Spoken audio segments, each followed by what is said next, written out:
আসসালামু আলাইকুম। আজকে রবিবার, তো আজকে রবিবারে আমি কি কি রান্না করেছি সেগুলো সব নিয়ে চলে এসেছি, তো দেখিয়ে দিচ্ছি। যে এক গামলা ভাত, গরম ভাত নিয়ে নিয়েছি। ভাতগুলো আমি হাঁড়ির থেকে এই গামলাতে ঢেলে নিয়েছি। আর আজকে কি কি রান্না করেছি সেটা দেখাচ্ছি। এটা হচ্ছে বাঁধাকপির তরকারি। তো বাঁধাকপির তরকারি আমার ছেলে আবার ভীষণ ভালোবাসে। আর করে নিয়েছি নতুন আলু দিয়ে চিকেন। তো এখানে 400 গ্রাম চিকেন নিয়েছি আর মাত্র 3টে মোটা মোটা আলু দিয়ে রান্নাটা করেছি। তো রান্নাটা দেখে মনে হচ্ছে ভীষণ ভালো হয়েছে। তো দেখা যাক সবাই খেয়ে কি বলে। আর এখানে একটু আমি চাটনি করে নিয়েছি, এটা টমেটো চাটনি। আর কিছুটা পাঁপড় ভেজে নিয়েছি। তো টমেটো চাটনি, পাঁপড় ভাজা আর হচ্ছে বাঁধাকপি তরকারি আর নতুন আলু দিয়ে মাংসের ঝোল আজকে আমাদের এতেই হয়ে যাবে।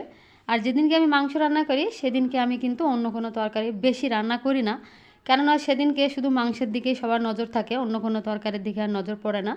তো সেই তরকারিগুলো কী হয়, নষ্ট হয়। সেজন্য আমি আজকে বেশি কোনো সবজি টবজি করিনি, তো এতেই আমাদের হয়ে যাবে। তো একটা আমি প্লেট নিয়ে নিয়েছি, এবার আমার ছেলের জন্য আমি ভাত বেড়ে নিচ্ছি।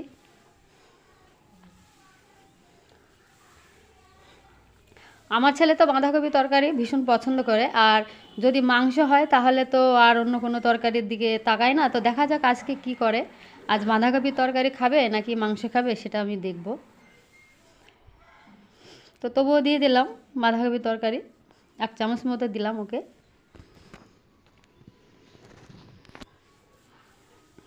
তোমাদের কার কার বাঁধাকপি তরকারি ভালো লাগে অবশ্য কমেন্ট করে জানিও। আমার কিন্তু বাঁধাকপি তরকারি ভালো লাগে না, আমি ফুলকপি পছন্দ করি।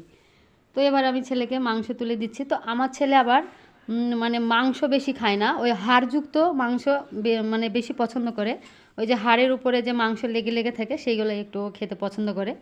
তাছাড়া যে শুধু যদি মাংস দিই তাহলে ও ভালো লাগে না ওর।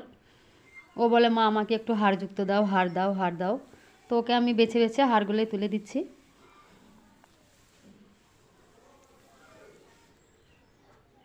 আর দিয়ে দিচ্ছি 2টো পাঁপড়। তো ও ভাতের উপরে পাঁপড় তো নেবে না, ও প্লেট থেকেই নেবে, তো আমি এমনি দিলাম থালের উপরে।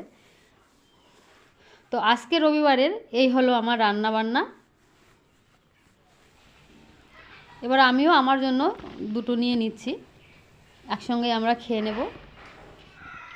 আজকের মতো এখানেই শেষ করছি, দেখা হচ্ছে অন্য কোনো রান্না নিয়ে আগামী দিন। টাটা।